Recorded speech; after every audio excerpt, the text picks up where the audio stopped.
It's Paul with the Awesomer again, and today we are checking out the 2024 Jeep Wrangler 392 Rubicon Final Edition.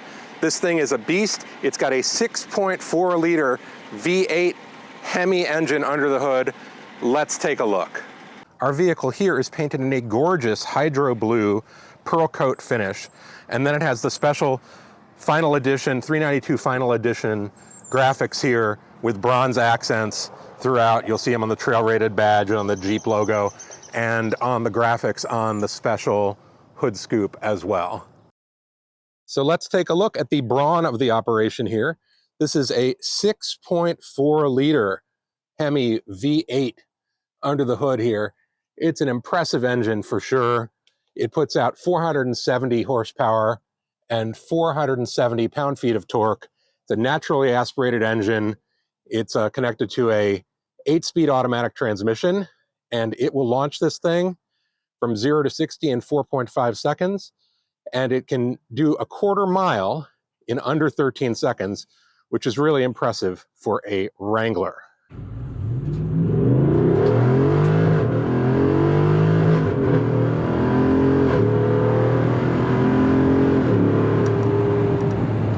That is what you get with a 6.4 liter V8 HEMI engine. So straight from the factory, you get the special Mopar 7-bar grill. It's got this nice loop design to it. And you'll notice below that there is a 8,000-pound Warn winch. This thing will get you out of just about any jam on the trail and help your friends out as well. And then you'll also notice here we get these bronze, real functional tow hooks on both sides. And then the bumper has this nice heavy-duty steel rail. And then you've got fog lights built in as well. And you can see just how tall this Rubicon 392 is. It's got 11.6 inches of ground clearance and more than 35 inches of water fording depth. You've also got integrated rock rails that double as a step. So these actually have a curved bottom to help protect the bottom of the vehicle, but they also give you a little step up to help you get inside because this thing is quite tall. Getting up into the cabin, you're going to definitely want to use these grab bars here because it's a tall sucker. Inside, the Final Edition Rubicon 392 has special bronze embroidered stitching on the seat backs, and you repeat that same bronze color throughout on the stitching, which also carries across into this really nice material on the dashboard. At first I thought it was like a carbon fiber, but it appears to be a soft touch cloth surface. Like other Jeep Wranglers, the front seats have a tendency to be quite upright and forward in terms of their position, but that does help you in terms of visibility over the large hood scoop looking down the trail. The only downside is that if you have longer legs like me, you do feel a little bit cramped. One of the big upgrades that came to 2024 Wranglers is this new 12.3-inch touchscreen. It's much bigger than the old one. It's a lot easier to read. It's still backed by Uconnect 5, which is a really, really great multimedia system. This one has special off-road pages, which let you see what your steering angle is, are your sway bars connected or disconnected, are your axle lockers activated, and also shows you things like the pitch and roll of your vehicle depending on how you're positioned. And then there are forward-facing cameras, which really can help with seeing where your wheels are placed when you are off-roading. One of those features that's really great when you're coming over a tall hill. There is a rear-facing camera as well, which is typically used for backup, but is handy in case you're backing out of a tight trail. Jeep loaded the Rubicon 392 with all kinds of technological wizardry, including front and rear lockers, which can be accessed here. And then there's an electronically disconnecting sway bar, which really helps with wheel articulation when you're driving off-road and your wheels are on different heights of terrain. It'll make sure all your wheels remain planted on the ground. And then the four-wheel drive system, it's a 2-speed transfer case, so you do have a 4-low and a 4-high mode. In typical daily driving, you'll just leave it in 4-high auto. There are a couple more important buttons here. This one here turns on the select speed control, which is basically like an off-road cruise control feature. But the one that's even more important is this one, which turns on the performance exhaust. It's pretty quiet in here right now. Let's turn this on. Under here we have dual exhausts with quad tips and a very pretty exhaust note.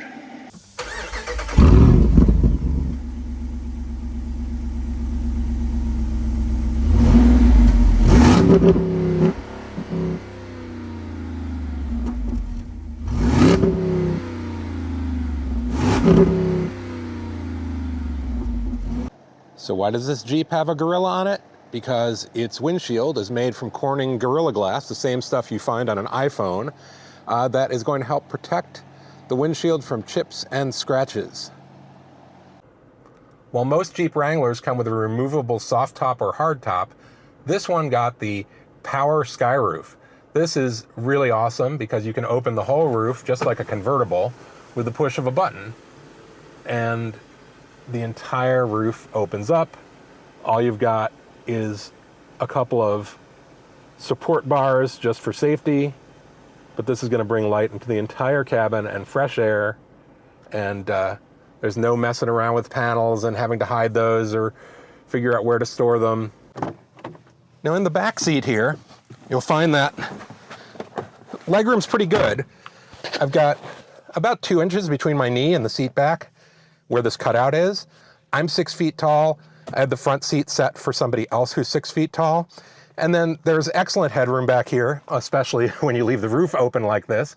But even with the roof closed, you've got a good, 2.5 inches between the top of your head and the roof. Second row seats have their own vents back here. There's a pair of USB-C ports, and then there's a 115 volt outlet for plugging in accessories and a little slot you can put your phone in while you're charging it. I don't understand what these little trays are for. Let me know in the comments if you have any idea what they are used for. Coming around the back here, like any proper Wrangler, you have an external mounted full-size spare tire mounted to the back door. So this final edition also has a couple other special bonus features. When we open up the rear gate here, first thing you'll notice is that there is a Mopar accessory here, which is a table that you can undo with these little catches. This pops down. It won't hold a lot of weight. It'll hold up to 25 pounds, but it's nice for having a snack, putting a couple drinks here, put your Bluetooth speaker here, whatever you want to do when you're off-road and you want to take a break or you're tailgating. And there's some pretty neat little designs here, these little cutout Jeeps. There's also this unique JL Rubicon 392 final edition badging back here. It's got a little diagram of the vehicle and some of the specifications and where it was made in Toledo, Ohio. And then over here, this is not standard on the final edition, if you can believe it, but it's a $2,000 upgrade, and it gives you an air compressor that's built into the door. This is really great if you need to air your tires down when you're going off-road and you want to air them back up. You just dial in your PSI here for an indicator, and then there's a little hookup here for the hose. It is an expensive add-on, but really convenient. You also get the lift-up rear glass here, which is a really nice feature. Gives you a lot of load height for loading and unloading larger items in the cargo area. And there's a good amount of space back here. Plenty of room to carry your backpacks and tents and off-road gear. There's a gigantic subwoofer back here for the very good Alpine audio system. You get a 12-volt outlet back here as well, and various tie-down straps. These rear windows do pop out if you want to take them out. You got to take a few screws out here, and then there are a couple levers there, but it's a lot easier than removing the entire roof.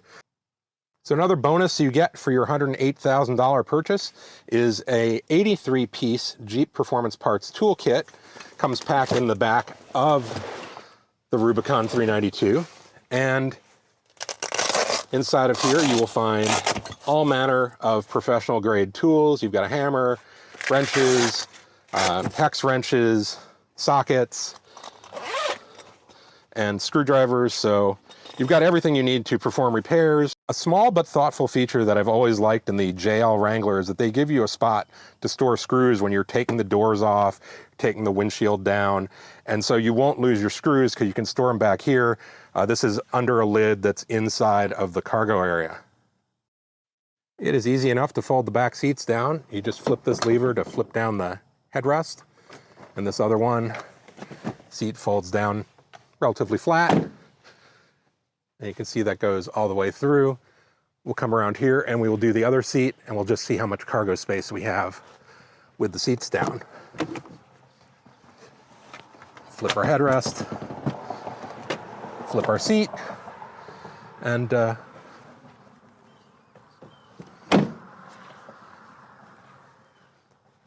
plenty of room.